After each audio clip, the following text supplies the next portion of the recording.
This is Catholic Forum. I'm Bob Krebs. Catherine Cavadini is a professor and director of the master's program in theology at the University of Notre Dame. She teaches courses on the saints, scriptural interpretations, and church history. Her new book, illustrated by Anastasia Cassidy, is a collection of meditations for Advent and Christmas and is titled Behold the Wonder, the Coming of Christ Through Mary's Eyes. I would like to welcome to Catholic Forum Professor Catherine Cavadini. Hello, Professor, friends. thanks for taking time to be with us today on Catholic Forum. Happy to be here. Welcome to my office. Here we are. Yeah. It's very neat. It's good. I try. A lot of professors are not so neat. We get Yeah, stacks of papers and stacks of books. I try to put things away. that's good. That's good. So we're going to be talking about this cool new book, but before we do, tell us a little bit about yourself, if you would please. What did I miss in your introduction? Well, you didn't miss anything. I mean, not in terms of what I do here at Notre Dame. I love teaching my students. I teach both undergraduates and I teach also our master's students, at least in the MA program. One interesting thing maybe about my work life is that my husband also works and teaches at Notre Dame here in theology. And so does my dad. So it's a real Wow. family affair when it comes to theology. My mom is a trained theologian, but doesn't teach here, surprisingly. Um, my husband and I have 4 children. The oldest is 13 now, and the youngest is 7. And they're wonderful and keep us really busy between 3:15 and bedtime. So are they in training to be theologians at Notre Dame? Well, I don't know. I do have a nephew who's here. He's a junior. He's majoring in finance and theology. Wow. So far we're yeah, keeping it going. Yeah. In 100 years, it'll be renamed Cavadini University. Oh, I hope not. Our Lady's she's a good patron. Absolutely. Speaking of Our Lady, how did Behold the Wonder come about? I was thinking about this yesterday. I mean, I know how the book came about, right? Like things that I was reading, things that I was thinking about, my students who I teach and who also love Our Lady like I do. But I started to think like more generally about it, like where did this love for Our Lady come from and kind of what drew me to do this book now? And I think it has so much to do with my family, my parents who I just mentioned, my children who have a devotion to Our Lady, and like just the wonder that a child has at Christmas time. So I think it started there, wanting my children to wonder in the same way I did as a kid, going to midnight mass and sometimes wondering, is Santa actually real, but knowing he wasn't. It's sort of a separate thing, but the wonder, right, is my point of Mhm. what comes with Christmas. And then as a student, getting to learn the history of how we read scripture, how we comment on scripture, and how important Our Lady became in that whole reality of this beautiful meditation on the many, many images that are in scripture. There's so much to wonder at there. And so I thought, well, let's put all these things together, our own wonder at Christmas time and the way the church has thought over so many years, especially eventually with Our Lady by our side. So, Mhm. yeah. And your book uses Lectio Divina and Visio Divina. What are these practices, and do you have to be proficient at those practices in order to enjoy the book? Well, I don't think you have to be proficient when you pick the book up. I think the book will help you to learn to do these 2 things. So, Lectio Divina is translated as holy reading, and Visio Divina is holy seeing. So, they're both meant to be ways that you would spend time slowly meditating upon, contemplating upon, and often imaginatively the things that you find in Scripture that constitute our salvation history. So, for example, with Christmas morning, I mean, imagining, wondering what it would be like to have to hold literally the Christ child for the first time. What are the things in scripture that would help us to do that? That would be Lectio Divina, right? So you're Mhm. kind of going over and over the language in scripture, the images in scripture, and thinking about them imaginatively, putting yourself into the scene. Mhm. So that's the Lectio Divina, right? You don't have to be proficient at it, but the book will help you to feel comfortable doing it, which is one of my prayers for people who read the book, especially at Christmas time, something we celebrate every year We often have the same images for Christmas all the time. And so to have a way to make it new, to make it fresh, to reintroduce yourself to the wonder and to the mystery and to the love that is Christmas was what we hoped for. And I think Tess's images, I wish Tess could have been here, but her images are fantastic, and they're a great way of getting outside of the ordinary way of seeing at Christmas time. So. Yeah, that was leads me into my next question. How did that collaboration with Anastasia Cassidy? How did that come about? How did you find her, or did she find you? Or tell Yeah. us about that, please. I have known Tess, I think, most of my life in South Bend. So we moved here when I was only 8 years old. And Tess and I swam together. So we grew up together, really. Oh So I've wow. known her a long time. Of course, when we were children, I didn't know she had this fantastic skill, all this beautiful art within her. We mostly talked about swimming. So now that we're adults, our kids are the same ages, and I've come to know a lot more about Tess besides her swimming self. And she's just an amazing artist. She's a devout Christian. She comes to our parish, but she also goes to the Ukrainian Rite parish, which is Mhm. her family's background. So she has a big love for iconography. She does a lot of icons that people maybe commission her to do. But she just has such a fantastic eye, like the perspective she gives on things is amazing, friends. And I think that it's a great gift to be able to do things with Tess and to get her art out there for people to see. Mhm. So walk us through the book. What will your readers experience? Okay, so the baseline for the book across all the weeks, it's basically 8 weeks of meditations, one for each week. So it's not, doesn't fill your week, but it hopefully sets a tone or a way of thinking about the week. But the baseline there, friends, is always taken from the lectionary. So we wanted people to be able to do this lectio and this visio along with the experience of the unfolding of Advent and of Christmas through to the Epiphany with the church, right? With what you are hearing, with what you're experiencing at Mass. So that's the baseline. It's done, as the title suggests, through Mary's eyes. Mhm. So we are walking with her. She's our companion during Advent, on Christmas morning, for the Solemnity of Mary, and then for Epiphany. As you move along, you're guided. So you're guided through the Lectio Divina on the passage chosen for that day from the lectionary. You are given the image and you're guided with questions to pray with the image.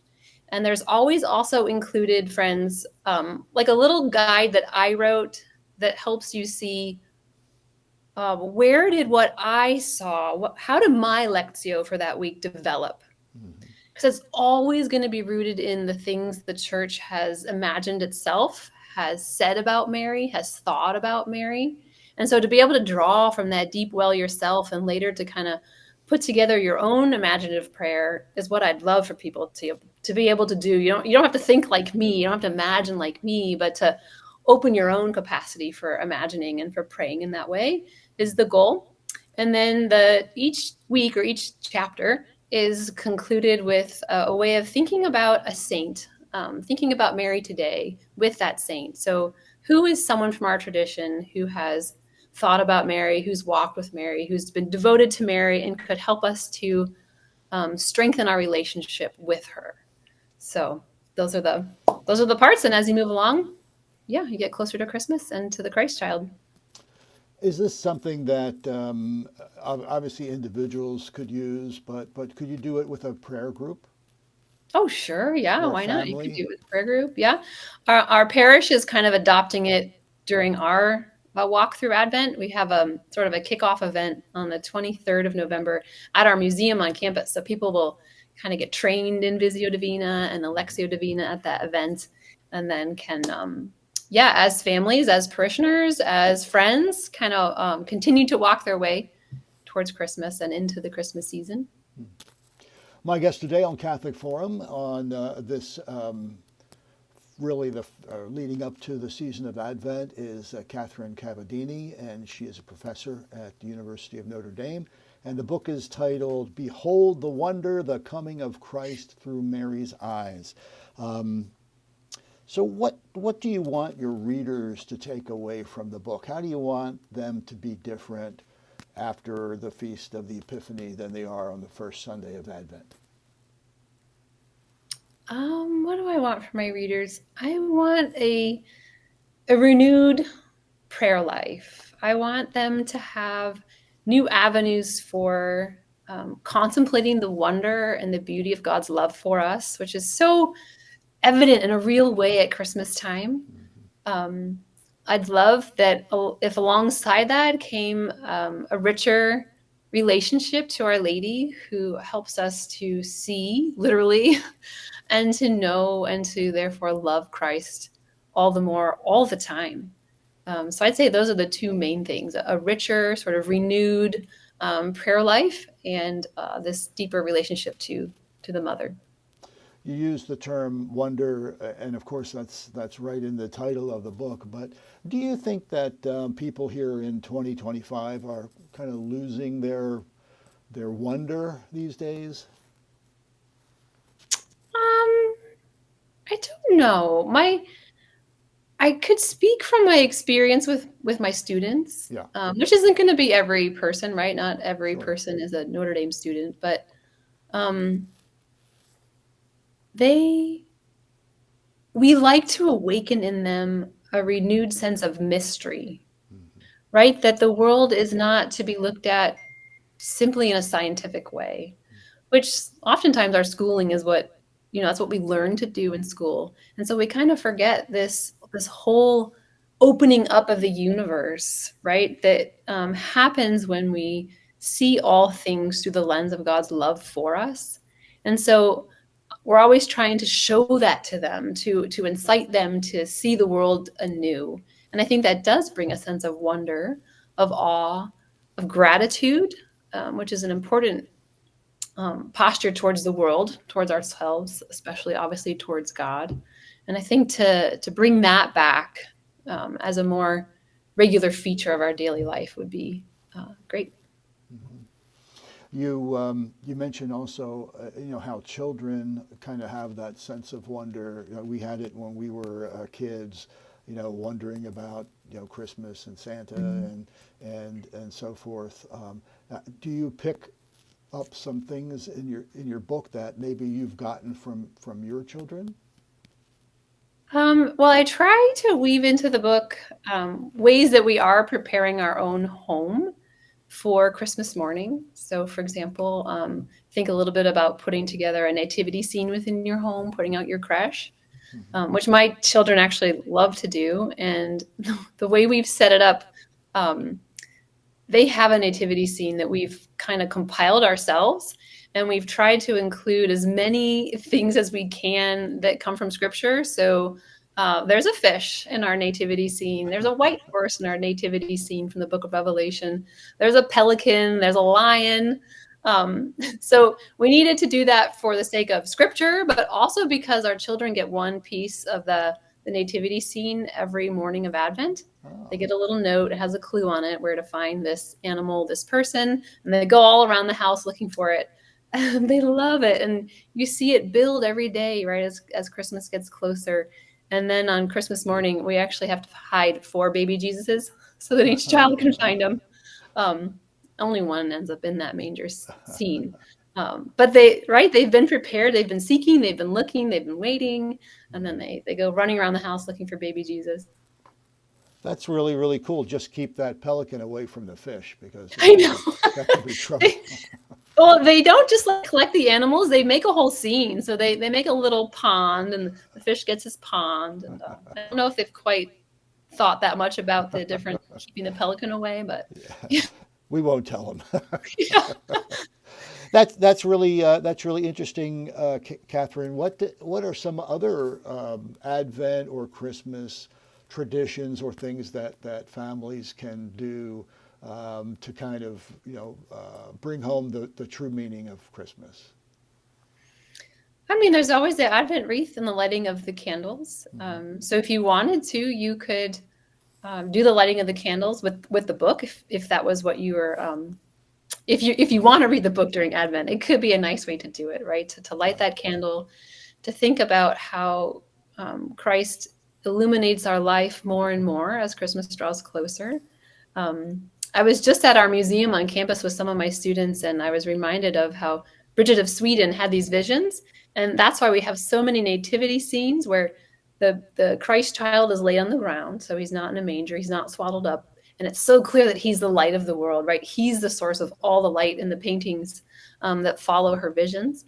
And so I think, especially in the darker and darker days of winter as it draws closer, to have that imagery of light present, filling your home, is a good option. Yeah, for sure.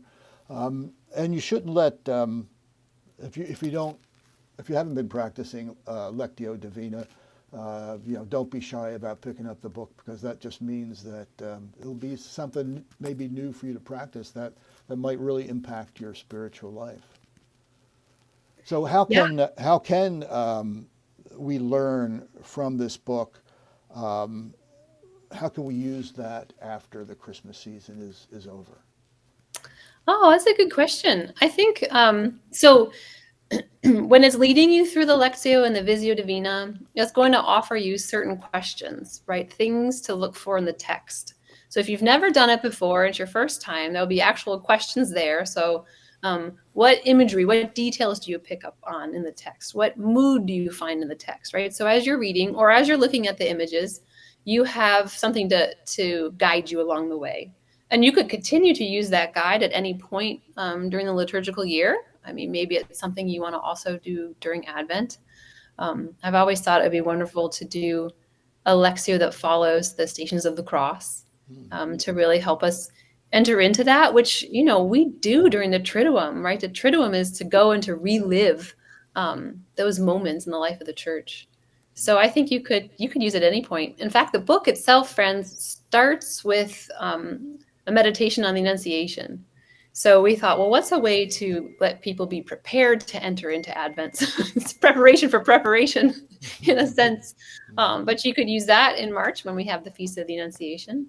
But yeah, just to imitate the style and the movement of that kind of prayer. What has been your reaction from the readers so far? What have you been hearing from your readers? I can't say I've heard too much yet. Brand new I'll be book. curious, like as the parish uses the book, to see what it does for them. Uh, Is most this so, I could say that Tess and I have another book that we did okay? with Paraclete Press a couple years ago. It's called Saints: A Family Story, and in there she did all this portraiture of the saints. There's 33 saints in the book, and she did an image of each one of them. And on that book, that's what people talk so much about, is Tess's ability to just capture things that are beautiful, that are evocative, that are interesting for both children and adults alike to spend time with. What's the name of that book again? It's called Saints: A Family Story. Saints: A Family Story. Cool. Mhm. So, what are you working on next? Is it going to be that the Stations of the Cross book, or what do you think? I don't know. So that is an idea, but I was recently in Japan actually. Um, I really felt like Our Lady wanted me to go to Japan. I've never had that feeling in my life before, that there was something I was being called to carry out specifically. Hmm. And so I was there researching the Japanese saints for a class I teach on Maximilian Kolbe and Japanese literature. So he spent time in Japan, and there's some beautiful books by Shusaku Endo and Ayako Sono, so two Japanese Catholic writers, where he's a really interesting and important character. So anyway, I went to Japan, and I started thinking that in this book we wrote, The Saints of Family Story, part of the idea in that book is to show families of saints. So maybe there are actually blood relatives. So the Martin family is in there, for example, Louis, Zélie, Therese.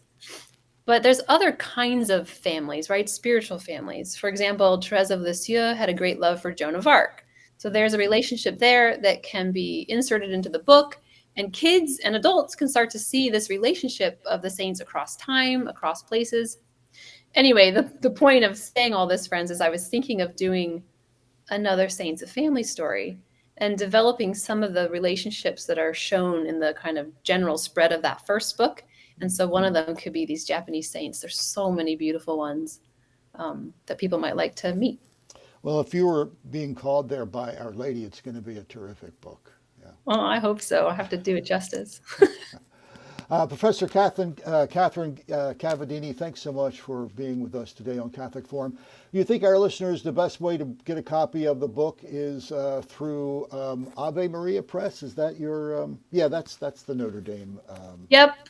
Yep. Yeah, Ave Maria Press has it there. You can also do Amazon if you're an Amazon person. Yeah. And Yeah. we always like to patronize our local Catholic bookstores. So if they don't have it in stock, ask them to order it. Yeah, ask them to order it. That'd be great. Thanks, friends.